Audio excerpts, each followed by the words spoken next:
All right, so patterns in special case projectiles. We have our two equations, so we know the time for the special case. Remember is, and I guess you don't need to write this down because this is just in your notes like a few lines ago. Is we got the time is 2v naught sine theta over g, and the range equation was v naught squared sine 2 theta over g. And so what I guess I actually need you to write down is we're going to make a little table of if, let's say we kick a soccer ball at 30 meters per second. So if our initial speed is 30 meters per second, find the time and the range for various angles.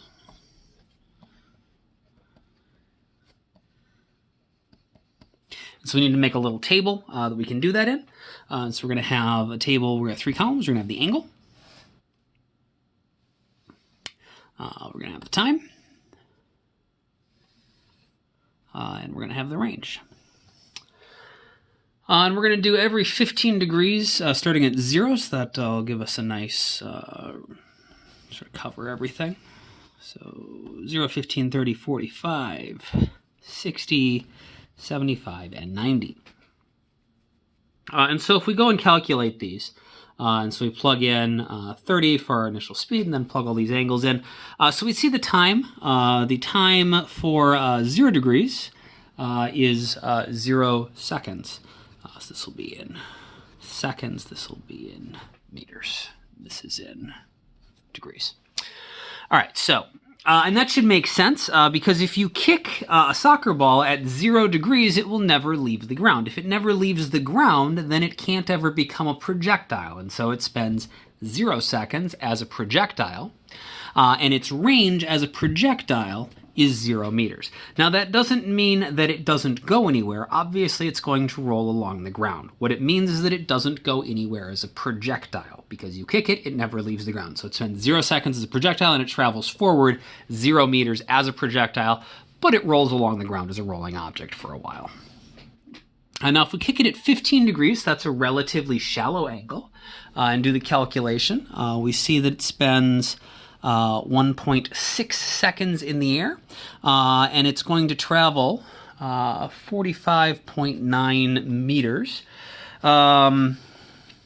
This is maybe a little fast to be kicking a soccer ball, so maybe we're using a pitching machine to fire a baseball or something, a low-powered cannon, but whatever it is. We got our special case. Our initial speed is 30 meters per second. So it spends 1.6 seconds in the air. Okay, sure, that makes sense. Got to spend some time in the air. It's going to go forward. Now at 30 degrees, not surprisingly, it spends more time in the air. At 30 degrees, it's going to have a larger y component. It's going to be going upwards faster. That means it's going to take more time for gravity to make the object stop going upwards, because gravity can only reduce its y velocity by 9.8 meters per second. Each second, and then it'll be,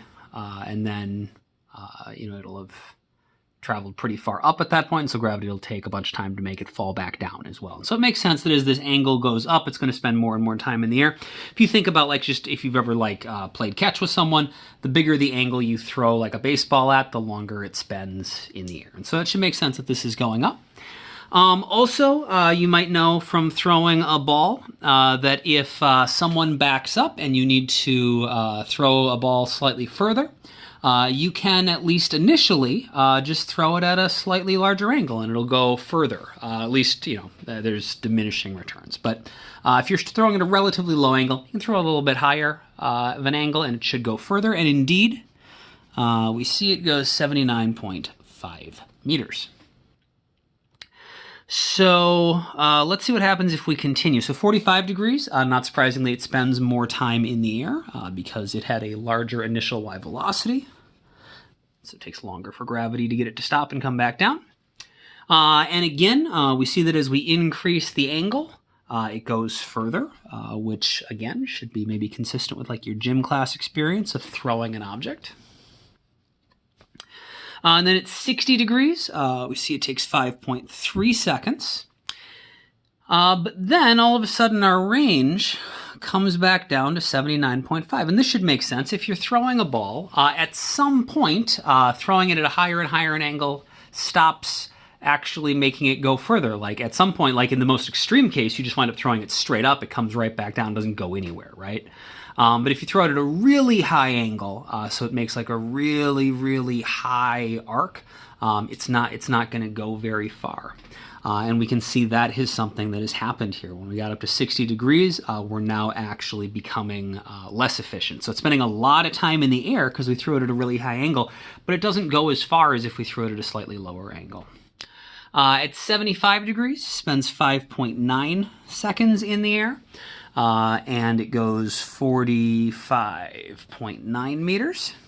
And at 90 degrees, it's going to spend the maximum time in the air. So if you were like throwing a baseball and you needed to keep it in the air as long as possible, the best way to do it would be to throw it straight up in the air. And so that, not surprisingly, is our largest time, 6.1 seconds. And the range is 0 meters. Because if you throw it at 90 degrees, that is straight up. It's going to go straight up, come straight back down, land exactly where it started, and not move forward at all, which means even though it spent a lot of time in the air, it doesn't actually go forward. And so its range as a projectile is 0. And so we see a couple important relationships here. One is that as the angle increases, the time gets bigger. But the other one is that with the range, as the angle gets bigger, it goes further for a while, but then the range starts decreasing. And you'll see the pattern we talked about had to exist where there always has to be two angles that will give you any given range. Looks like 0 and 90 give us the same range. 15 and 75 degrees gives us the same range. 30 and 60 gives us the same range. And it looks like 45 is going to be where we get our maximum range. And so what you might notice is the two angles that give us the same ranges, so 15 and 75, 30 and 60, 0 and 90, those add up to 90 degrees. Those are, I think those are called complement. I always forget complementary versus supplemental, but they add up to 90 degrees.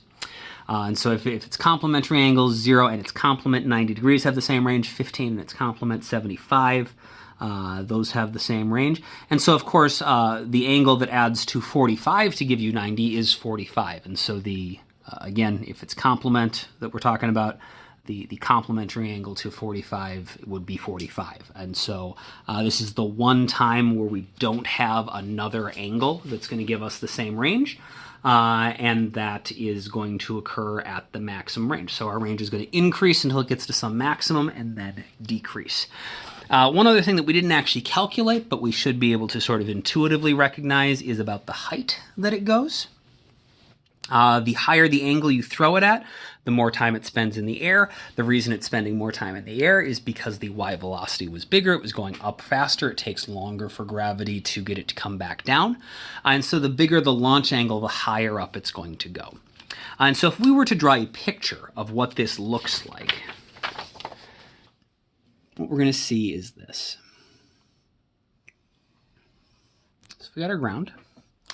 And we are going to launch our projectile from the ground. So I'm going to just draw a line to make 90 degrees easy to see.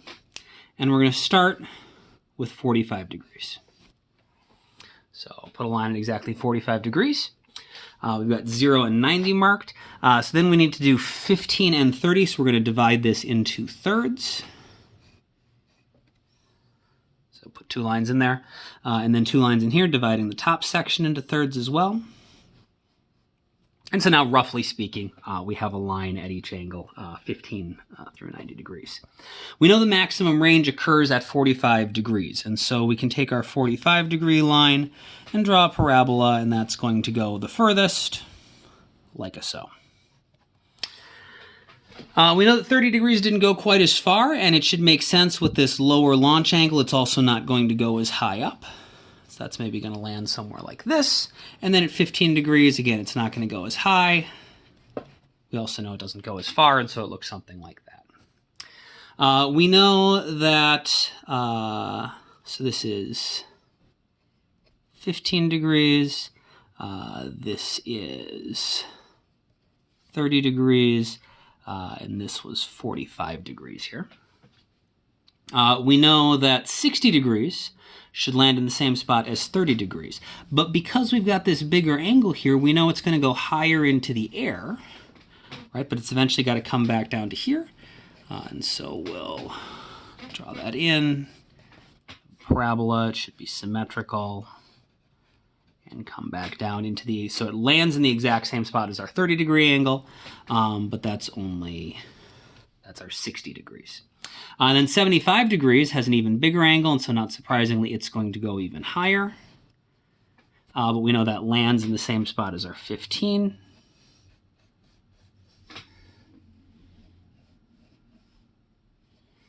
And so that's our 75 degrees. Adjust any of your angle labels just in case they're close to another line and they might cause any confusion. Okay. And so what we see is that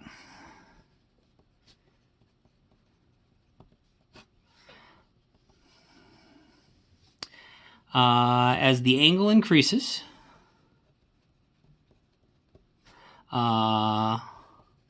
both the time in the air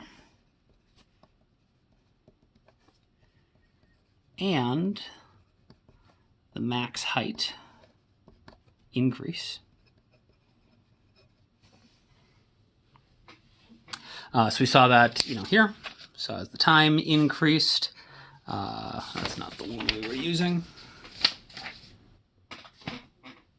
There it is. As the time increases, as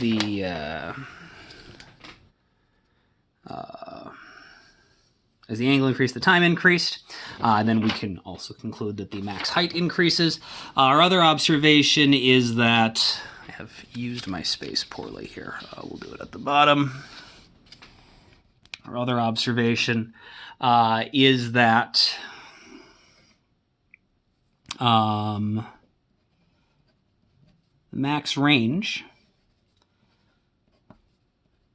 is at 45 degrees. And we also see that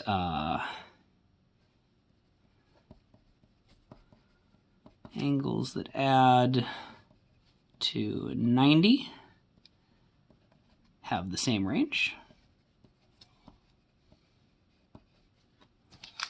And I really used my space poorly here.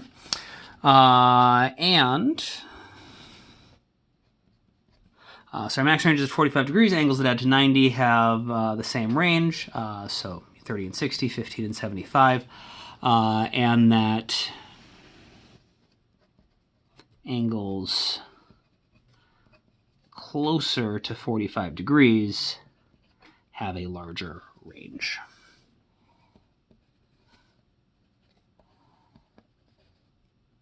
Another way to say that is the range increases until you get to 45 degrees and then decreases, and your complementary angles, your angles that add to 90 degrees, have the same range.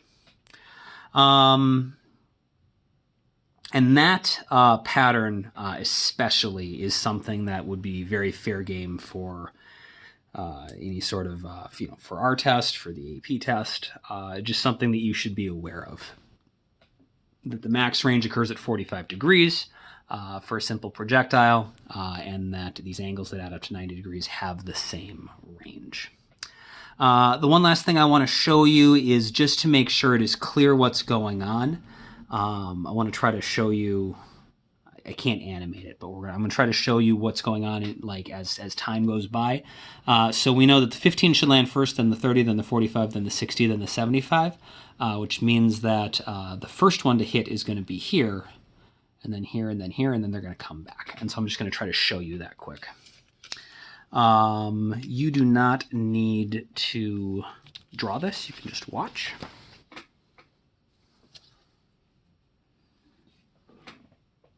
So, we know we've got, all right, so I'm just gonna, Gently mark in roughly what these look like.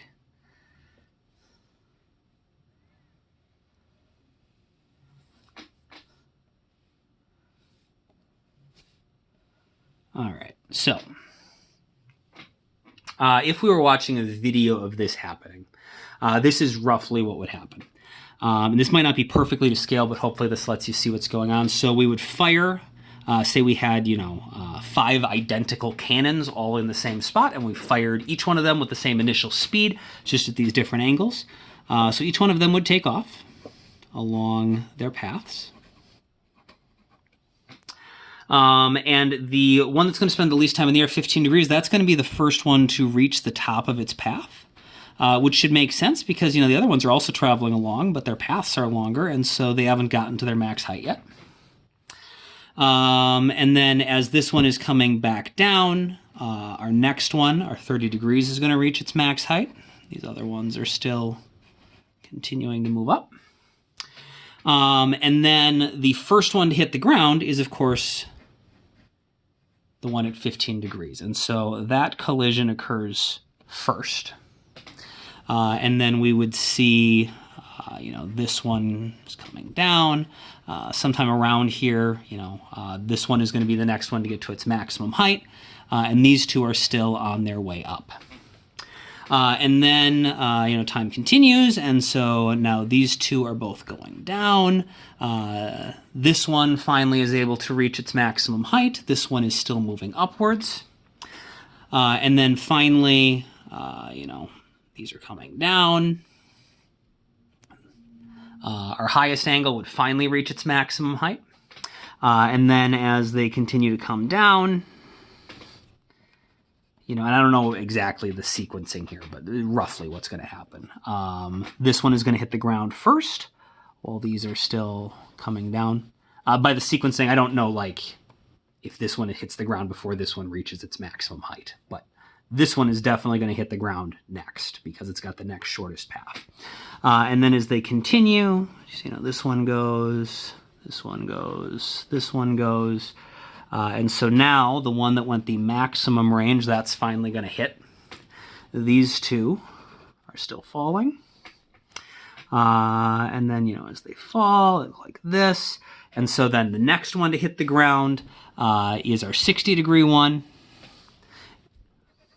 This one's only going to be at this point, and then the last one to hit is here. And so if we fired all of these, you would see all of these paths happen at the same time. They're each going to take different amounts of time to happen, and you would see the first one hit here, then you would see a cannonball hit the ground here, then a cannonball hit the ground here, and then here, and then here. And that's because the time is increasing with the angle, but the range increases and then decreases with the angle.